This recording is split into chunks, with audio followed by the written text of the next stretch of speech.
Donc, je voudrais commencer par remercier Alain et Ken de me donner l'occasion de présenter ces travaux aujourd'hui. Et comme le disait Ken, maintenant qu'on a parlé d'OTX2 dans la rétine et dans le nerf optique, je vous propose d'aller un peu plus loin dans le cerveau, d'arriver jusqu'au cortex, et de discuter du rôle d'OTX2 dans la mise en place des périodes critiques de plasticité corticale. Donc, pendant des périodes précises du développement postnatal, qu'on appelle les périodes critiques, le cortex cérébral est plastique. Donc cela signifie qu'il peut avoir un remodelage des connexions corticales pour répondre à des changements de stimulus de l'environnement. Ces périodes critiques sont des fenêtres d'apprentissage et on voit qu'elles sont étalées au cours du temps pendant le développement postnatal puisque le cerveau n'apprend pas tout au même âge. Chaque cortex représenté ici régit une fonction particulière et a sa propre période critique. Et on voit ici par exemple que les cortex sensoriels pour l'audition ou pour la vision sont plastiques plus tôt au cours du développement postnatal que des cortex qui gèrent des fonctions supérieures comme les interactions sociales par exemple. Et à la fin du développement postnatal, toutes ces périodes critiques sont fermées et la plasticité du cortex chez l'adulte est très très réduite. Donc à la naissance, dans le cortex cérébral, il y a un déséquilibre entre excitation et inhibition, puisqu'en effet le système excitateur mature pendant la vie embryonnaire, alors que la maturation du système inhibiteur a lieu pendant le développement postnatal, pendant ces périodes critiques. Donc la plasticité corticale est liée à la maturation de l'inhibition afin d'atteindre un équilibre entre excitation et inhibition. Donc avant la période critique, le système inhibiteur est immature et le cortex n'est pas plastique. Et puis la maturation de l'inhibition déclenche l'ouverture de la période critique et donc la plasticité corticale. Et chez l'adulte, l'équilibre excitation-inhibition est atteint, les connexions corticales sont consolidées et le cortex n'est plus plastique. La maturation d'un sous-type d'interneurone inhibiteur est essentielle pour la mise en place de la période critique. Donc, il s'agit des interneurones à parvalbumine, représentés ici en bleu dans la couche 4 du cortex. Et on peut apprécier la maturation de ces interneurones inhibiteurs par immunohistochimie dans le cortex. On voit que les neurones exprimant la parvalbumine sont plus nombreux et que le marquage est plus intense pendant la période critique qu'avant. La période critique qui a été la plus étudiée jusqu'à maintenant, c'est celle du cortex visuel pour la dominance oculaire. Donc pendant le développement du système visuel, chez la souris, la période critique commence après l'ouverture des yeux, qui a lieu 14 jours après la naissance, à son pic à 30 jours, et se ferme peu après chez le jeune adulte. Et donc, dans le cortex visuel primaire, les deux yeux, qui sont représentés ici, projettent tous les deux dans une région du cortex qu'on appelle la zone binoculaire.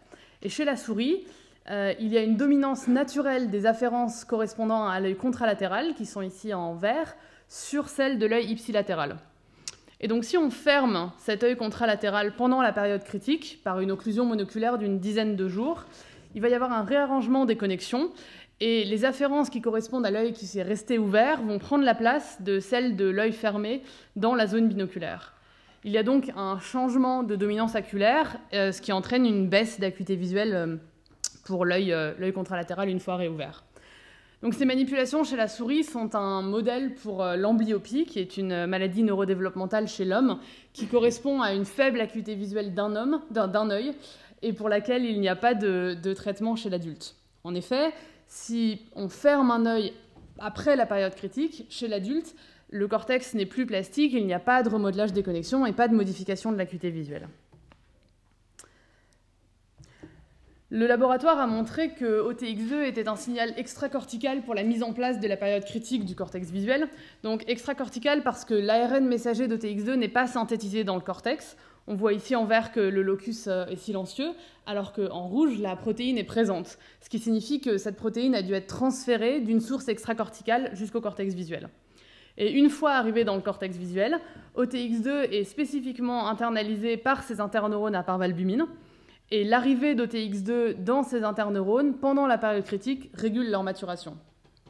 Donc le transfert d'OTX2 dans le cortex visuel régule la mise en place de la période critique.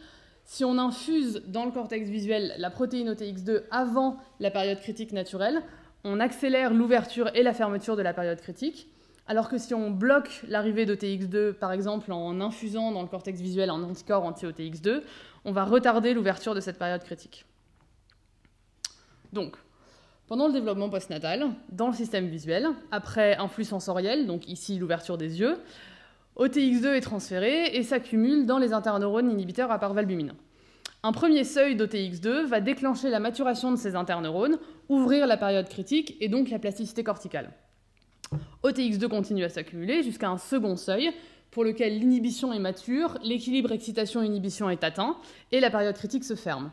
Et donc chez l'adulte, l'arrivée constante d'OTX2 est nécessaire pour maintenir cet état mature, consolidé, non plastique du cortex adulte. Donc ici, deux questions, entre autres, se posent.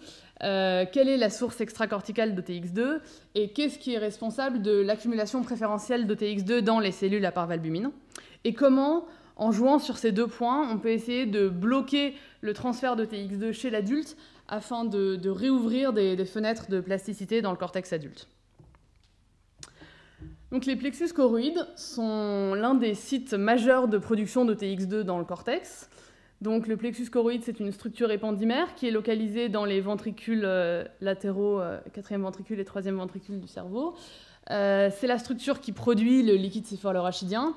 Et outre son rôle de barrière, le plexus peut aussi sécréter des facteurs de croissance et les envoyer au reste du cerveau via ce liquide céphalorachidien. Et donc le laboratoire a montré que non seulement le plexus produisait en grande quantité OTX2 pendant le développement postnatal et chez l'adulte, comme on le voit par hybridation in situ ici, mais en plus qu'il pouvait sécréter OTX2 dans le liquide céphalorachidien. Et donc on peut envisager le plexus comme une source de l'OTX2 présent dans le cortex visuel. On peut diminuer la production d'OTX2 dans le plexus adulte grâce à des souris transgéniques floxées pour OTX2, dans lesquelles on injecte une enzyme, la cré-recombinase, dans les ventricules latéraux ici. Et ça permet une recombinaison spécifique d'OTX2 dans le plexus, et on observe une diminution de la quantité d'OTX2 dans le plexus après injection. Et donc si on diminue la production d'OTX2 dans le plexus chez l'adulte, cela provoque une diminution du nombre de cellules positives pour OTX2 dans le cortex visuel, ce qui soutient notre hypothèse du plexus comme source de l'OTX2 cortical. Donc, si l'arrivée constante d'OTX2 est nécessaire pour maintenir l'état mature et non plastique du cortex, diminuer la quantité d'OTX2 qui arrive dans le cortex devrait avoir des conséquences sur l'état de maturation et de plasticité du cortex adulte. Donc on peut évaluer la plasticité du cortex chez une souris en fermant un œil ensuite on enregistre par électrophysiologie dans le cortex binoculaire les potentiels évoqués par divers stimuli visuels, cet œil une fois réouvert. Donc on voit que chez une souris sauvage adulte, fermer un œil ici ne provoque pas de changement de l'acuité visuelle de cet œil par rapport à une souris dont l'œil n'a pas été fermé. En revanche, si on recombine OTX2 dans le plexus, donc on diminue la production d'OTX2 dans le plexus en injectant l'enzyme cré-recombinase, une courte occlusion monoculaire de 4 jours est suffisante pour provoquer une baisse de l'acuité visuelle de cet œil une fois réouvert. Donc chez l'adulte, diminuer la production d'OTX2 dans le plexus va diminuer la quantité d'OTX2 transférée dans le cortex, ce qui va diminuer l'état de maturation de l'inhibition corticale, permettant un réarrangement des connexions, une plasticité, ce qui se traduit par un changement de dominance oculaire et une baisse de l'acuité visuelle. Donc, OTX2 est sécrété par le plexus, il voyage, il arrive dans le cortex, où il est internalisé spécifiquement par ces interneurones à parvalbumine. Et donc, pendant le développement postnatal, ces interneurones sont progressivement entourés d'une matrice extracellulaire spécialisée qu'on appelle les périneuronales nets, donc les PNN, qui sont représentés ici. Et on voit que dans la couche 4 du cortex visuel, la majorité des cellules qui ont internalisé OTX2 en vert sont entourées par ces PNN, qui sont marquées ici par la lectine WFA en rouge. Et ces PNN sont composés de glycosaminoglycanes, de sucres complexes, dont on a déjà parlé, et principalement d'un sous-type de sucre qu'on appelle les chondroïtine sulfates. Et donc pour analyser le rôle de ces PNN dans la capture d'OTX2, nous avons injecté dans le cortex visuel de souris adultes une enzyme qui digère les chondroïtine sulfates, la chondroïtinase ABC. Donc on voit que ce traitement digère les chaînes de sucre des PNN, on perd le marquage WFA, et ça provoque une réduction du nombre de cellules positives pour OTX2.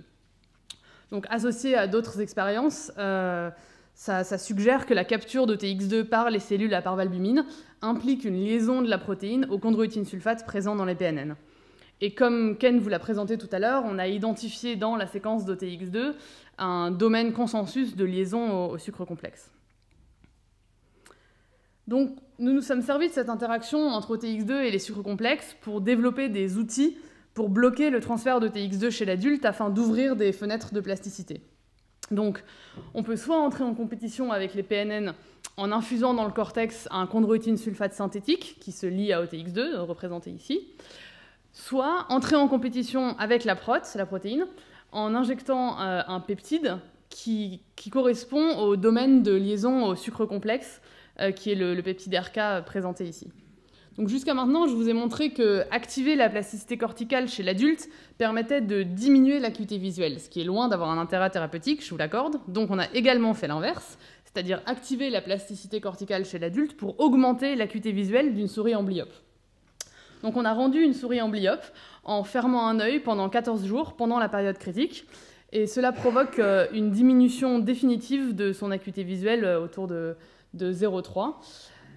Mais si on bloque le transfert de TX2 dans le cortex visuel chez cette souris devenue adulte en infusant dans le cortex visuel ce peptide RK, on va ouvrir une fenêtre de plasticité et on retrouve une acuité visuelle normale pour cet œil autrefois amblyope. Donc bloquer le transfert de TX2 dans le cortex visuel corrige chez la souris une maladie neurodéveloppementale comme l'amblyopie. Comme le plexus sécrète OTX2 dans le liquide céphalorachidien, on peut penser qu'il pourrait être une source globale d'OTX2 pour d'autres régions du cortex. Et en effet, on retrouve la protéine OTX2 dans les interneurones à parvalbumine dans d'autres cortex, donc des cortex sensoriels comme l'auditif ou le somatosensoriel, mais également des cortex qui gèrent des fonctions plus complexes comme le cortex singulaire ou l'amygdale. Ces deux derniers font partie du système limbique qui est impliqué dans la gestion des émotions et de l'anxiété, et dont des dysfonctionnements sont liés à des maladies psychiatriques. Et chez l'homme, beaucoup de maladies psychiatriques se développent à l'adolescence, entre 10 et 20 ans, donc des maladies comme la schizophrénie ou les troubles de l'anxiété. Et ces âges correspondent à la mise en place des périodes critiques pour les fonctions supérieures et les systèmes plus complexes. Et donc une hypothèse actuelle est que certaines de ces maladies psychiatriques pourraient être dues à des perturbations de périodes critiques. Donc pour analyser le rôle possible d'OTX2 dans la mise en place des périodes critiques d'autres cortex, Clémentine Vincent, qui est en thèse au laboratoire, a évalué l'anxiété de souris hétérozygotes pour OTX2 grâce au test du labyrinthe en croix surélevée. Donc il s'agit de 4 bras en croix, 2 bras fermés protégés par des murs et 2 bras ouverts, élevés à 70 cm du sol. Et on place la souris au centre de la croix. Et donc une souris normale va passer très peu de temps dans les bras ouverts, puisqu'elle se sentira moins en danger dans les bras fermés. Et on observe que des souris avec seulement 50% d'OTX2 passent 4 fois plus de temps dans les bras ouverts que des souris sauvages. Et ce comportement hypo-anxieux est observé dès 30 jours après la naissance. Donc on peut se demander si bloquer le transfert de TX2 dans les structures cérébrales concernées chez l'adulte ne permettrait pas d'induire cette hypo-anxiété chez des souris sauvages. Donc, ce que je vous ai montré, c'est qu'en modulant le transfert d'OTX2 dans le cortex adulte, donc en modulant la quantité d'OTX2 internalisée par les interneurones à parvalbumine, on peut moduler la maturation de ces interneurones et donc la maturation de l'inhibition dans le cortex et ouvrir des fenêtres de plasticité dans le cortex adulte. Donc une meilleure compréhension de comment OTX2 voyage, comment et avec qui il interagit, que ce soit des protéines, des sucres complexes, des lipides, des ARN, de comment son transfert est régulé par l'activité, ce qui va varier forcément selon les cortex, et de quelles sont ces cibles transcriptionnelles et traductionnelles une fois internalisées par les cellules à parvalbumine. Tout ça devrait nous permettre de réguler plus finement ce transfert d'OTX2 afin de réactiver la plasticité du cortex chez l'adulte et espérer, au très long terme, corriger des maladies neurodéveloppementales liées à des perturbations de période critique. Donc voilà, je voudrais remercier les gens du laboratoire d'Alain Prochian, surtout les 2 thésards qui ont fait la majorité de ce travail, Julien et Marine, et le laboratoire de Takao Hench, nos collaborateurs électrophysiologistes à Harvard. Et voilà, je vous remercie.